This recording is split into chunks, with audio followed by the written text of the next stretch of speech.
A word for the feelings or sentiment a person has about specific times, places, or even physical objects. The emotion is created by seeing an old car, toy, or even from your face or faces that once touched your life. Hello everybody, I'm T. Patrick Silver, welcoming you to another edition of To Touch the Past. Today we're going to the Studebaker Meet and see all the old Studebakers. Most people are aware the Studebaker made trucks, lots of trucks, and we're going to see them all coming up next on To Touch the Past. I'm Smith, I'm president of the North Georgia Studebaker Drivers Club. Why is there a Studebaker Club? There's a Studebaker Club because there's an interest in the automobile. It was actually the manufacturer was in business longer than any other automotive manufacturer in the U.S. They started out in the mid-1800s making wheelbarrows for the gold rush in '49 of John Studebaker. Then they went to Conestoga wagons after that, and then into automobiles. And so Studebaker manufactured up until 1964 in the United States, out of South Bend, Indiana, and then had some financial problems. They moved operations to Canada for 2 years, and then they ceased operations after 1966. Okay, how big is the club? Well, our club has about 62 members, but there's a South Georgia club that has a larger geographic area, so there are actually two clubs in Georgia. One in North Georgia handles mostly Atlanta and North Georgia, and then there's one in South Georgia. How many cars are going to be here this weekend today? It's hard to say, and I did not do the registration of the car, so I don't have a hold on the number, but we've got about looks like we've got about 35 already there, and tomorrow we'll have a lot more. So I wouldn't be surprised to see 100 cars. Wow, that's pretty good. The Avanti too. I saw that up there. They're still making the Avanti, or what? They're still making the Avanti, of course. The Avanti Motors is in Villa Rica, Georgia, by the way. Has the patents for the Avanti. Of course, the Avanti today is sort of a composite, I guess you'd say, of different manufacturers' pieces. So it's sort of special ordered, custom made, using different parts from different manufacturers. Okay, what do you think the reason is that they're having a meet this weekend? Because they just want to show off cars, or what? They're trying to do this annually. The South Georgia had it last year. North Georgia having it this year. And so there's a lot of interest. There's a lot of Studebakers floating around. We have many members that have more than 5 Studebakers. Some have 10 Studebakers, and some even have more than that. So it's sort of you get in the habit of having one, and you see another, and you want to get it, and you buy it, and maybe you want a pickup truck to go along with your car, that type of thing, and that's why people get them. But Studebaker is a very good buy for the classic car. It is in the price range of the Fords and Chevrolets because it's not as well known. Most people, when you tell them you have a Studebaker, they say, who's the manufacturer? Of course, Studebaker did its own manufacturing. And has some innovative manufacturing. Matter of fact, one of the top designers for Studebaker was Raymond Loewy. You may have heard the Loewy name. He was a famous designer from the 30s, 40s, and 50s that actually designed the Coca-Cola bottle. He was famous for designing he designed the Avanti, and he also designed the 53 Studebaker Champion, which is actually coming out on a postage stamp. With some classic cars of the 50s, and it'll be highlighted in one of those stamps.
competition.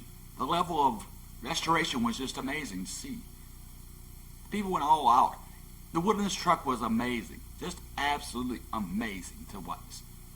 Come back next year and look and support this club.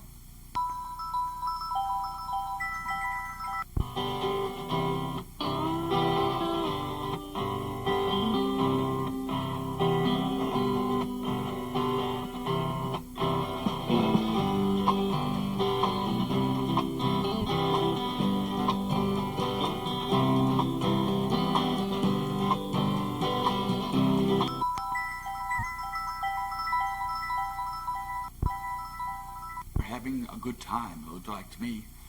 They were selling parts, literature, and there was a vending model back there that I'd never seen before. I don't know whether he got it, but it was hard to find. Anyway, come back next year and see all the things that you haven't seen before.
brought a deuce and a half or 2.5 ton truck. But when I was in the Army, these things were all over the place. Studebaker made a bunch of them, but hey, here's a good example of a deuce and a half, a 2.5 ton truck that the Army had.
A couple of the cars were a little bit rough.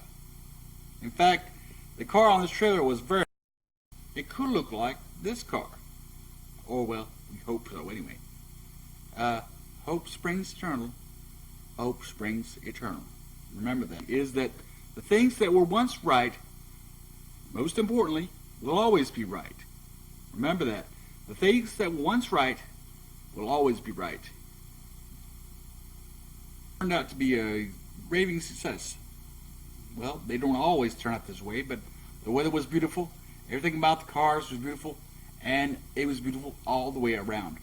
My hat goes off to the president of the club and the club itself, because without them, this wouldn't have happened. Enough to touch the past, gang, so till next time, I'm T. Patrick Sullivan. Remember, what will always be right in the world. Remember, what was once will always be right in the world.